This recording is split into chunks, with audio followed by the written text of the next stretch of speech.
de mí si he pasado esta prueba de tu amor?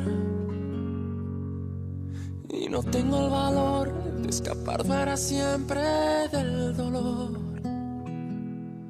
Demasiado pedir que sigamos en esta hipocresía. ¿Cuánto tiempo más podré vivir en la misma mentira?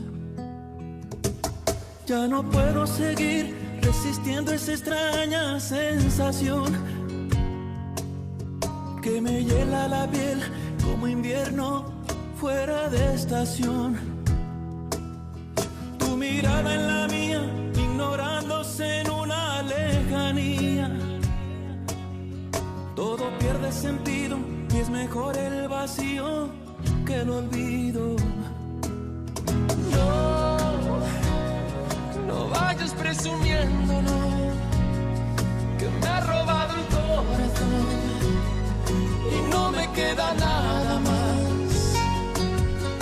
Sí, prefiero ser un perdedor que te lo ha dado todo y no le queda nada más.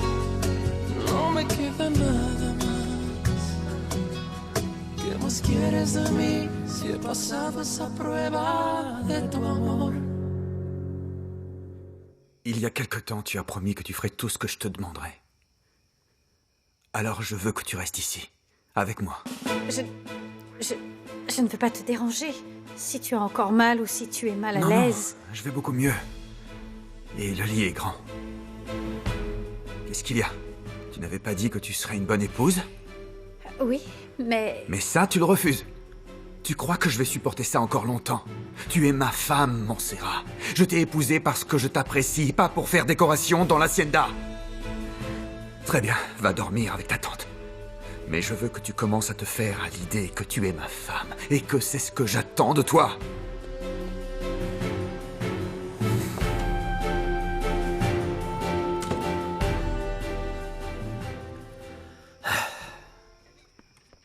Bonsoir, mon fils. Je peux te parler? Écoutez, mon père, si vous êtes venu me répéter notre précédente conversation, économisez votre souffle. C'est que je suis un homme très persévérant. Moi aussi. Dis-moi, tu ne te sens pas mal à l'aise quand Alessandro dit qu'il t'apprécie et qu'il a confiance en toi? Eh bien, oui, un peu. Et la suite? Quelle suite? Eh bien, tu dois partir, mon fils. Tu ne peux pas rester ici. Surtout si c'est pour retrouver Montserrat en cachette un peu partout et en plus devant tout le monde. Comme tu l'as fait aujourd'hui. Les gens vont vous voir et ils se feront la remarque et la rumeur finira par remonter aux oreilles d'Alessandro. Tu dois te rendre à l'évidence. Tu te bats pour une cause perdue d'avance, mon garçon. Montserrat est une femme mariée et elle n'acceptera pas de te suivre. Mon père, mettons un terme à cette conversation parce que je vais devenir désagréable et je ne veux pas vous manquer de respect. Alors, ne me force pas à prendre des mesures que j'aurai à regretter plus tard. Comme quoi? Vous diriez qui je suis à Alessandro? Oui. Étant donné que tu n'as pas le courage de le faire toi.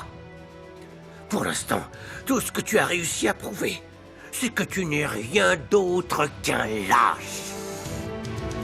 Eh bien, allez-y. Dites-lui tout. Personnellement, je m'en fiche. Allez dire à Alessandro que je suis José Luis Alvarez. J'ai l'habitude d'être confronté au danger. Je risque ma vie tous les jours. Si je ne lui ai rien dit, c'est parce que je protège Montserrat. Elle m'a dit qu'il agissait de façon très agressive avec elle. Donc je n'ai rien voulu lui avouer. Alors dites-lui tout. Si votre conscience vous le permet. Maintenant, excusez-moi, mon père. Vous pouvez partir. J'ai beaucoup de choses à faire.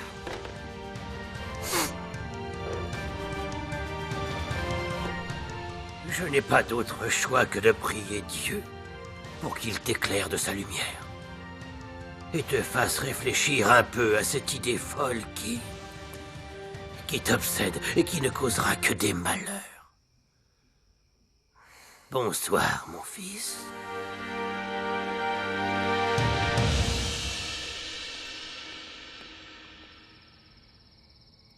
Dimitrio, mon amour.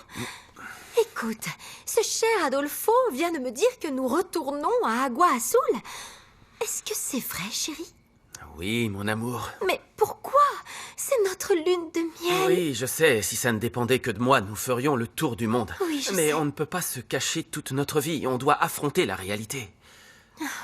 On peut attendre encore un tout petit peu, mon amour, s'il te plaît. Non, et même si j'en ai aucune envie et que je suis mort de peur, on doit retourner à Agua Azul. Je dois affronter ma famille.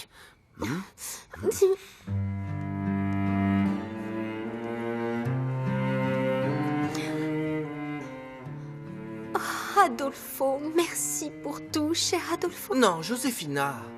Je t'en prie, ne pleure pas. En fait, je ne comprends pas l'attitude de Dimitrio. Parfois, j'ai l'impression qu'il n'en a rien à faire de moi, qu'il ne m'aime pas vraiment. Non, ne dis pas ça. Allons. Bien sûr qu'il t'apprécie. Et il t'aime. En réalité, il est très inquiet de la réaction de sa famille quand ils découvriront qu'il t'a épousée. Oui, j'imagine. Oui. Et ce qui le terrifie par-dessus tout, c'est Madame Graciela. Cette femme-là ne plaisante pas, Josefina. Il n'y a qu'à voir ce qu'elle a fait à Montserrat. La sœur de Dimitrio? Mais elle aussi, elle vient de se marier. Oui, mais pas avec un homme dont elle était amoureuse. Est-ce que c'est vrai, cher Adolfo? Dimitrio, il ne voulait pas te raconter tout ça, mais tu es sa femme. Quoi? Tu devrais savoir ce dont est capable ta belle-mère pour ne pas te laisser surprendre. Oh, Seigneur. Adolfo, dis-moi tout, s'il te plaît, raconte-moi.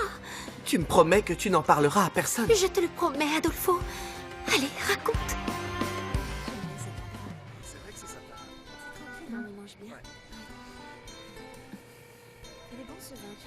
Pedro, je t'attends au restaurant. De quel restaurant tu parles? Comment ça, quel restaurant? Tu m'as demandé de prendre la réservation pour notre dîner et j'ai laissé le nom du restaurant à ta secrétaire. Elle t'a pas transmis le message? Oui, je sais, c'est vrai, mais quand je suis sorti du bureau, j'étais épuisé, j'ai complètement oublié. Comment tu as pu oublier, Pedro? C'est pas grave, je t'attends au restaurant. J'ai déjà commandé un deuxième verre de vin. Ne traîne pas, s'il te plaît. Écoute, Nadia, s'il te plaît, je suis déjà en pyjama, je suis au fond de mon lit. Je ne me sens pas en état d'aller au restaurant, je n'ai pas envie d'aller dîner, je n'ai pas envie de te voir. Tu n'as qu'à manger seul et rentrer après. Bonsoir. Vous êtes l'ami de Montserrat Mendoza, c'est ça? Oui? Je suis un ami d'Alessandro Almonte. Vous vous rappelez? On s'est rencontrés au mariage. Ah, oui. Victor Hernandez. Nadia Arguelles, ravie de vous revoir. Enchanté. Je peux m'asseoir? Non, je suis une femme mariée. Mais en attendant, vous êtes ici toute seule, tout comme moi. Et puis, j'imagine que si vous êtes sur le point d'aider votre ami à s'enfuir avec son amant, vous devez lui ressembler un peu. Qu'en dites-vous, Nadia? Ne pourrions-nous pas passer une soirée agréable, tous les deux?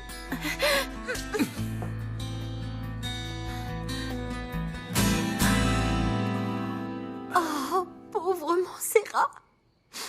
Tu as dit que, cher Adolfo, que l'amour de sa vie s'est retrouvé en prison. Oui, mais il a pu s'échapper pour la rejoindre. Il a essayé de la kidnapper le jour de son mariage. C'est romantique. Non, pas vraiment romantique, parce qu'il s'est fait attraper. Josefina, rends-toi bien compte. Cet homme s'est fait tuer. C'est horrible. Mais comment? Quelle affreuse tragédie, Adolfo. Oui, tu comprends maintenant pourquoi ton mari veille sur toi. Pourquoi il est si inquiet? Parce qu'il a peur de ce que Madame Graciela pourrait te faire pour obtenir l'annulation du mariage. Tu comprends ce que je veux dire? Non, hors de question. Si, Josefina. Oh, cher Adolfo, qu'est-ce qu'on peut faire? Bon, alors voilà, j'ai réfléchi. Et j'ai trouvé une idée. Laquelle? Tu devrais vendre tous tes biens et tous les deux, vous devriez quitter le Mexique. Oh, Adolfo, abandonner mon pays pour de bon? Pour 5 ou 6 ans. Mon Dieu. Et puis, réfléchis à long terme. Imaginons qu'à votre retour, vous ayez un bébé. Absolument magnifique. Le plus beau. Madame Graciela n'osera plus rien faire contre vous. Qu'est-ce qu'elle pourrait tenter? Un enfant? Oui. Oh, Adolfo, ce serait merveilleux. Mais si nous revenons, pourquoi je devrais tout vendre? Alors la moitié, tu pourrais vendre la moitié. Oui, ça, ce serait possible, je pourrais en vendre la moitié. Cher Adolfo, tu ne sais pas combien je te suis reconnaissante, tu es un ange. Oh mince, je suis désolée, mais tu m'as rendue tellement heureuse. Je vais aller raconter tout ça à Dimitrio. Mais je voudrais lui dire que c'est mon idée, d'accord? C'est comme tu veux. Dimitrio! Elle est moche, mais... elle arrive à me faire perdre tous mes moyens.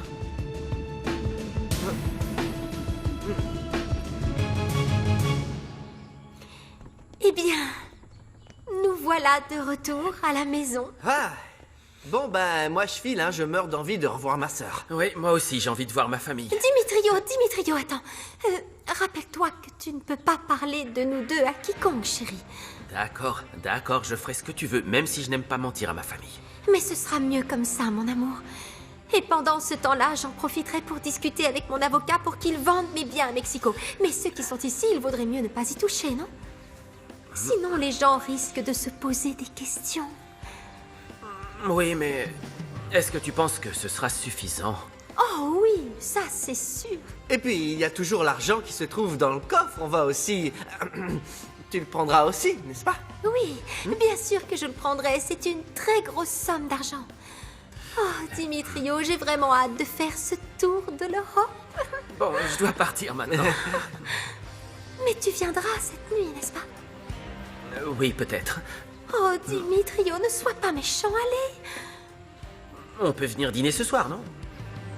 J'aurais été ravi de me joindre à vous, mais j'ai beaucoup à faire. Et puis, je vous tiens la chandelle depuis que vous êtes mariés, n'est-ce pas, Josefina? Oui, Je crois non, que... bien sûr, cher Adolfo, si tu ne veux pas venir, je comprendrai parfaitement que tu aies plein d'autres choses à gérer. Exact. Mais toi, tu viendras, n'est-ce pas, Dimitrio? Je nous préparerai un délicieux petit dîner juste pour toi et moi. On se voit plus tard. Et Josefina est très prévenante avec toi.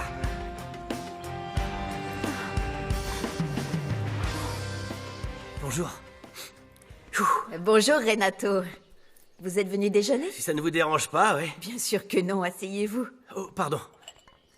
Et le patron, comment va-t-il? Grâce au ciel, il va beaucoup mieux maintenant. Alessandro est un homme solide. Vous vous en rendrez vite compte quand il sera complètement remis. Tenez. Ces voleurs sont de véritables monstres, n'est-ce pas? Voilà qu'ils se mettent à tirer sur le patron. Alors qu'ils s'en sont déjà pris à tellement de gens du coin. Ils ont aussi tué le père de Maria. Paix à son âme. Ah oui? C'est arrivé quand? La veille du retour d'Alessandro. C'était lui le contremaître. Et c'est pour ça qu'Alessandro a fait appel à votre chef. Pourquoi il y a tant de cambrioleurs? Qui peut le dire? Il y a toujours eu des voyous. Mais ils n'avaient jamais cambriolé l'hacienda. Et ça, c'était parce que M. Benjamin versait de l'argent chaque mois à M. Loreto. Pour obtenir sa protection. C'est qui, lui? Ah, c'est le responsable principal de la police ici, à Agua Azul. Je crois que depuis la mort de son père, Alessandro n'a plus payé la taxe mensuelle, donc je vous laisse imaginer la suite. Vos boulettes sont délicieuses. Je vais vous dire, vous êtes trop jeune pour être si bonne cuisinière, Dominga. Ah, c'est gentil, vous me flattez. J'ai commencé à travailler ici, dans les cuisines, alors que je n'étais qu'une très jeune fille. Et je fais absolument tout toute seule, sans l'aide de personne. Maria ne vous aide jamais? Non, bien sûr que non. Elle ne me donnerait jamais un coup de main. Cette fille a toujours été du genre à traîner des pieds quand il s'agissait de cuisine. Je ne sais pas, je crois que Maria s'est toujours sentie supérieure à nous tous. Et Roventino? C'est un suppôt de Satan. Il est très méchant.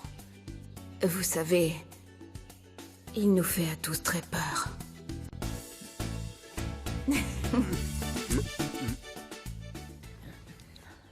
Où est ma femme?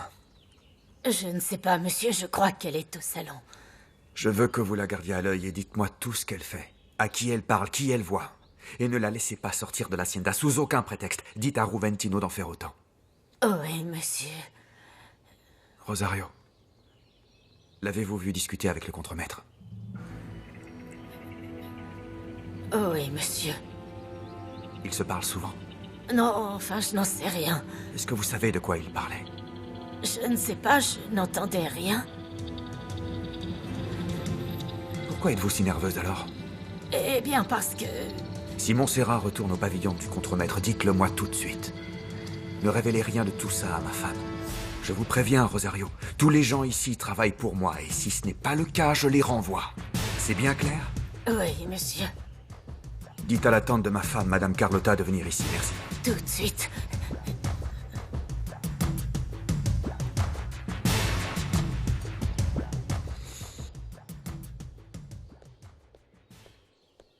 Comment va ton mari ce matin? J'imagine qu'il va bien. Tu n'es pas encore allé le voir? Tu n'es pas allé lui dire bonjour? Non.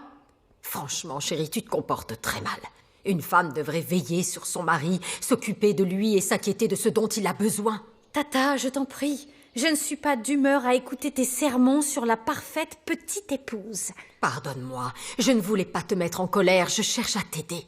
Et excuse-moi de te le dire, mais tu commences à avoir très mauvais caractère, chérie. Eh bien, il faut m'excuser. Mais je n'ai aucune envie de me disputer. Monsieur Alessandro, souhaiterez-vous parler, Madame Carlotta? Moi? Oui. Il a dit que vous devriez venir le voir dans sa chambre. Très bien, Rosario, merci beaucoup. Qu'est-ce qu'il me veut? Je n'en ai aucune idée. Mais Tata, je t'en prie, au nom de tout ce qui t'est le plus cher, ne va surtout pas lui raconter que José Luis est là. Est-ce que tu me prends pour une idiote, Montserrat? S'il te plaît, pas de bêtises. N'en dis pas trop parce que je te connais. Tu commences à parler et après plus rien ne t'arrête. Personne ne peut te faire taire et tu révèles des choses que tu ne devrais pas. Concentre-toi.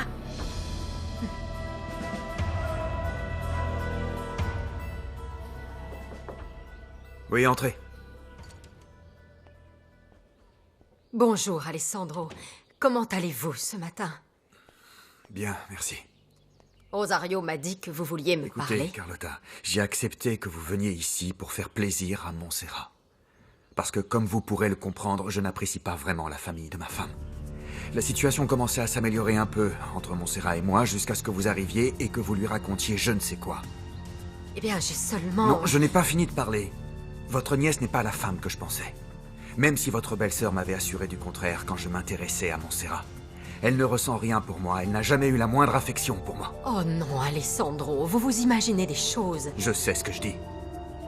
Et donc, vu la difficulté de notre situation actuelle, je ne tolérerai pas que vous disiez quoi que ce soit qui puisse pousser Montserrat à me rejeter plus encore. Mais je n'ai jamais rien dit de la sorte. Bien au contraire, Montserrat vous le confirmera elle-même. Montserrat ne dit jamais la vérité. Mais vous vous trompez. Non, c'est un fait. Je comprends parfaitement qui est Montserrat et à quoi vous jouez tous. Alors là, vous me vexez. Je ne dis que la vérité. Vous avez bien approuvé tout ce que votre belle-sœur manigançait pour que j'épouse votre nièce, n'est-ce pas? Non, je n'ai jamais approuvé ce qu'elle faisait. Mais vous l'avez aidée. Tout ce que j'ai fait, c'est dire à Montserrat que vous étiez un bon parti, un beau jeune homme. Bref, la vérité. Mais pour éviter la ruine à toute la famille, le mieux serait qu'elle m'épouse moi plutôt que ce fameux José Luis. Oui ou non? Eh bien, j'ai toujours conseillé à ma nièce de penser à son bien-être. Donc, si je comprends bien, toute la famille savait que Montserrat était en couple avec cet homme. Non, pas toute la famille, non. Lauro ne l'a jamais su. Et puis, nous n'approuvions pas leur relation parce que cet homme ne venait pas du même milieu social. Très bien, madame.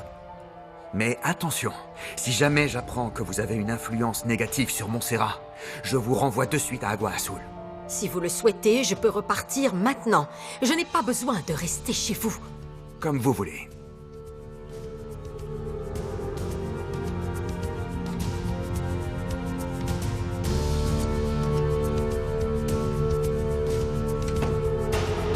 Je l'ai convaincu d'annuler son invitation auprès du capitaine Robledo.